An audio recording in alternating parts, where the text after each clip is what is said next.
المتكلمين في الحديث أبي عبد الله محمد بن إسماعيل بن إبراهيم بن المغيرة بن البرزبة الجعفي اليماني البخاري رحمه الله تعالى عنه. اللهم انفعنا بعلومه وعلومكم آمين يا رب العالمين. باب اتباع الجنائز من الإيمان. حدثنا أحمد بن عبد الله بن علي المنجوسي قال حدثنا روح قال حدثنا عوف عن الحسن ومحمد عن أبي هريرة رضي الله تعالى عنه أن رسول الله صلى الله عليه وسلم قال من اتبع جنازة مسلم إيمانا واحتسابا وكان معه حتى يصلي عليها ويفرغ من دفنها فإنه يرجع من الأجر بقيراتين كل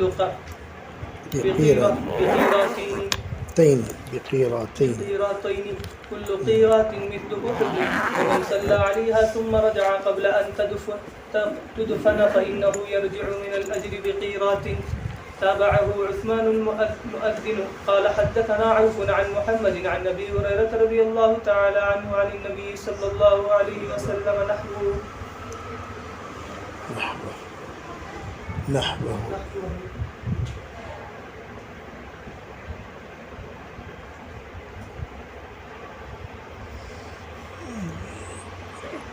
بات چل رہی تھی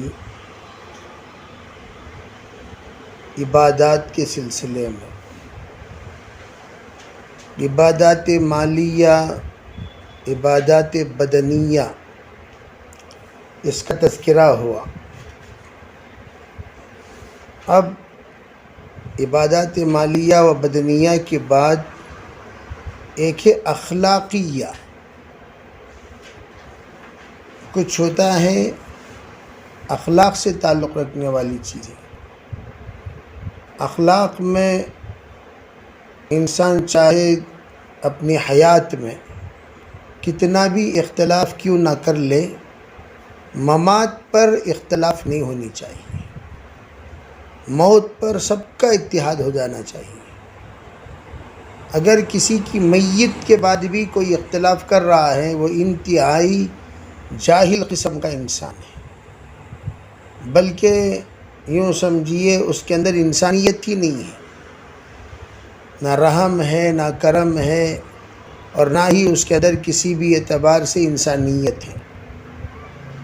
اس لیے امام بخاری رحمۃ اللہ علیہ باب باندھ رہے ہیں، باب اتباع الجنائز من الایمان۔ اب تک جو بات آپ سن رہے تھے نماز کے بارے میں، زکوٰۃ کے بارے میں، یہاں یہ سمجھیے کہ جنازے کے پیچھے اگر کوئی جا رہا ہے، تمام طرح کے اختلافات چھوڑ کر، حیات میں اختلافات تھے یہ الگ چیز ہے، انتقال کے بعد اختلافات ختم۔ انتقال پر چاہے وہ کتنا ہی آپ کا جانی دشمن کیوں نہ ہو، لیکن مسلمان ہے تو اس کی اسلام کی قدر کیجئے، ایمان کی قدر کیجئے۔ آپ جائیے، اس کے ساتھ شریک ہو جائیے، اس کے غم میں شریک ہو جائیے۔ ہو سکتا ہے کہ پروردگار آپ کے یہ عمل کے ذریعے سے اس کے دل کے اندر لینت پیدا کر دے، حکمت پیدا کر دے، اس کے اندر کسی بھی طرح کے حمیت پیدا ہو جائے، اور پھر وہ آپ کے اندر کے اخلاق کو محسوس فرما کر اپنے اختلافات کو ختم کر دے۔ تو اس کے لیے یہ فرمایا کہ آپ فوراً اتباع جنازے کی خبر سننے کے بعد فوراً آپ چلے جائیں۔ اب یہاں لفظ جنائز استعمال ہوا۔ جنائز میں مطلقاً چاہے مردوں کا جنازہ ہو یا عورت کا ہو، مسلمان کا ہو یا غیر مسلم کا ہو، اپنوں کا ہو یا پرائیوں کا ہو، جاننے والا ہو یا انجان ہو، جنازہ ہے معلوم ہوا تو شریک غم ہو جانا چاہیے۔ تو اس میں استحباب میں درجات ہیں، بے جان پہچان میں تو ہر حال میں آپ کو حاضر ہونا ہی ہے، قریبی رشتہ دار ہیں تو زیادہ حقوق رکھتے ہیں، اگر دور کے رشتہ دار ہیں تو ذرہ کم رکھتے ہیں، لیکن رکھتے ضرور ہیں۔ جہاں پر آپ کا جنازے میں پہنچنا ممکن ہے، ممکن ہونے کے باوجود آپ نہیں پہنچ رہے ہیں، تو یہ اس کا مطلب یہ ہے کہ آپ کے اندر ذرا برابر بھی رحم نہیں ہے، ذرا برابر بھی آپ کو اسلام کے احساس نہیں ہے، اخلاق نہیں ہے، یہ یوں کہا جائے گا۔ تو آپ جب ممکن ہے پہنچنا، وہ ضرور پہنچیے، ضرور جائیے۔ چنانچہ امام بخاری رحمۃ اللہ علیہ نے اتباع الجنائز کہا۔ بعد میں کیا فرمایا؟ دیکھو، ایک ہے جنازہ، ایک ہے جنازہ۔ جنازہ جیسے کہ وضو را در وضو کردہ وضو کن، وضو کے پانی کو کہا جاتا ہے، وضو کے برتن کو کہا جاتا ہے، وضو واو کے ضمے کے ساتھ وضو والے عمل کو کہا جاتا ہے۔ اسی طریقے سے جنازہ را در جنازہ کن، جنازہ کہتے ہیں اصل میں میت کو، جنازہ کہتے ہیں اصل میں اس صندوق کو جس صندوق میں میت کو رکھا جاتا ہے۔ بعض لوگوں نے اس کا برعکس کہا، جنازہ را در جنازہ کن، یعنی جنازہ کہتے ہیں اس صندوق کو جس میں، لیکن حقیقت کیا ہے؟ صندوق کو تو عربی صندوق کی اتباع کا تو کوئی حکم نہیں دیتا۔ جنازہ یعنی میت، اگر کوئی میت بھی کوئی اٹھا کر جا رہا ہے تو جنازہ صندوق کو کہا جاتا ہے، جنازہ میت کو کہا جاتا ہے۔ اسی اعتبار سے کہا گیا کہ میتوں کی اتباع کرنی چاہیے جب اس کو اٹھا کر تدفین کے لیے لے جائیں۔ کب لے جائیں؟ تدفین کے لیے جب لے جائیں تو اتباع پیچھے پیچھے چلنا چاہیے۔ تو اب یہاں ایک مسئلہ کھڑا ہو گیا، وہ مسئلہ یہ ہے کہ جنازے کے پیچھے چلنا یا آگے چلنا یا درمیان میں چلنا، جنازے کو کہاں رکھنا چاہیے؟ تو فرماتے ہیں اتباع کا لفظ ظاہری اعتبار سے دیکھا جائے تو یہ بات سمجھ میں آ رہی ہے، جنازہ آگے آگے ہو اور جنازے کے شرکا پیچھے پیچھے ہوں۔ بعضوں نے یہ فرمایا نہیں بھائی، جنازے کو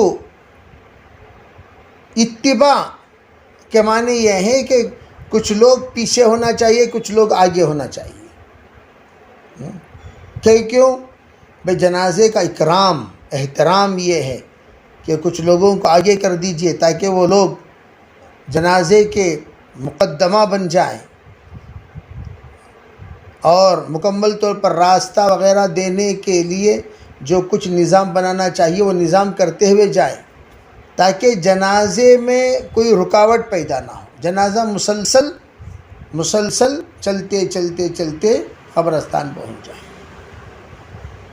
بعضوں نے فرمایا نہیں، جنازے کو سب سے پیچھے آنا چاہیے اور آگے آپ جانا چاہیے۔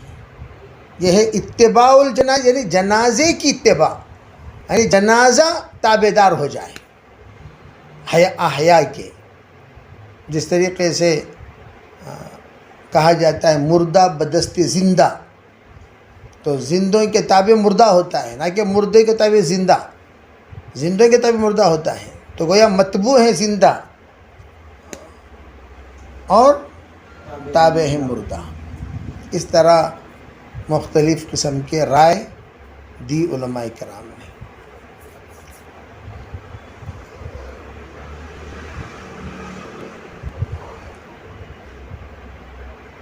اب دوسرا ایک اختلاف یہ ہے کہ بھئی جنازے کو رکھنے سے پہلے کیا خود بیٹھ سکتے ہیں؟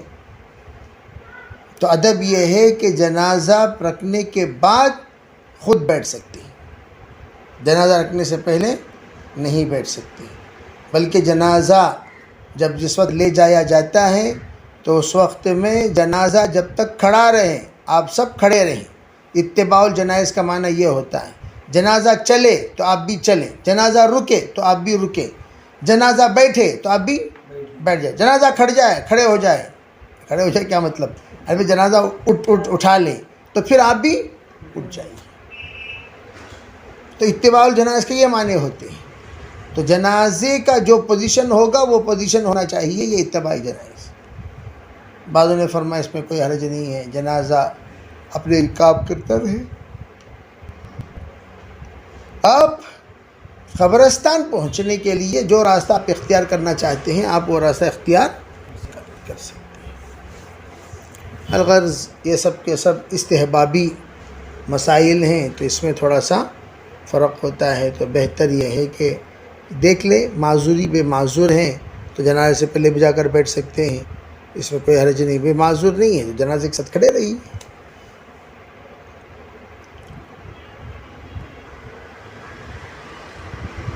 تیسری بات، جنازہ کیسے لے جائیں؟ حضرت جس وقت فاطمہ رضی اللہ تعالیٰ عنہ کا انتقال ہوا، فاطمہ کو بڑا صدمہ تھا اس بات کا، پہلے چارپائی میں لٹا کر لے جایا جاتا تھا یا تختے پر لٹا کر اٹھا کے لے جاتے تھے۔ حضرت فاطمہ کو جس وقت ان کی ایک سہیلی تھی، انہوں نے یہ بتایا، میں نے حبشہ میں دیکھا چارپائی کے چار کونے لکڑیاں باندھی جاتی ہیں، اس پر چادر اڑا دی جاتی ہے تاکہ میت کا بدن نہ جھلکے۔ حضرت فاطمہ یہ سن کر اتنا خوش ہوئی، اتنا خوش ہوئی، اتنا خوش ہوئی کہ حضرت فاطمہ نے کہا میرے جنازہ جس وقت نکلے تو اس طریقے سے نکالنا چاہیے۔ تو سب سے پہلے مدینہ منورہ میں جس کا جنازہ لکڑی چاروں طرف نصب کر کے اوپر چادر اڑا کر جس کا جنازہ نکالا گیا، وہ کس کا جنازہ؟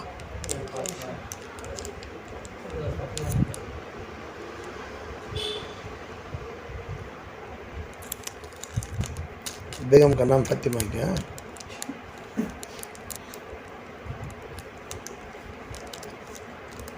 بڑا صدمہ محسوس ہو کر رہے ہیں آپ؟ ہو تو ہو، جو کام جس وقت ہوگا ہوگا، ہاں سوچ لے کوئی بڑھتا مطلب۔ او بھائی،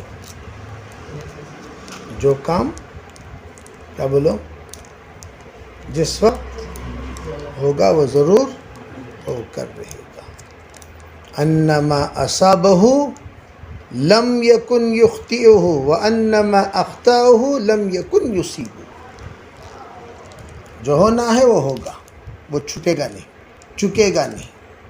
جو نہیں ہونا ہے وہ نہیں ہوگا، وہ ہوگا نہیں۔ وہ سوچ لے بیٹھے رہنا۔ جنازے کی بات چل رہی ہے، کون سی بات؟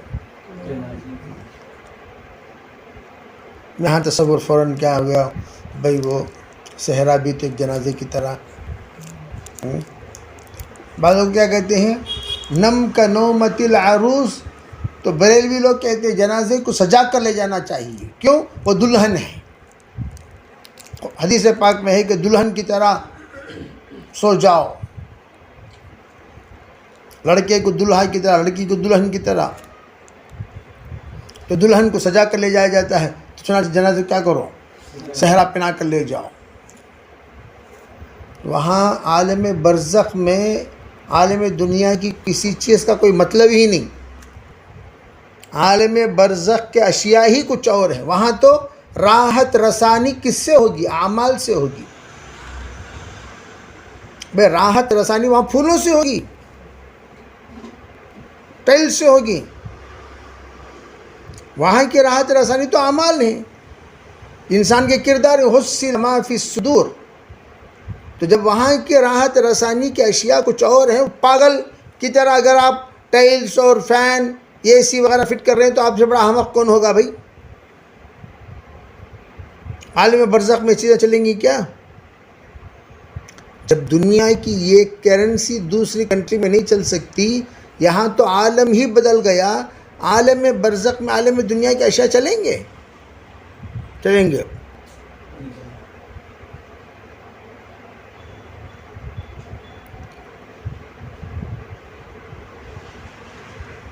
سو رہے ہیں، کیا بولے بولو؟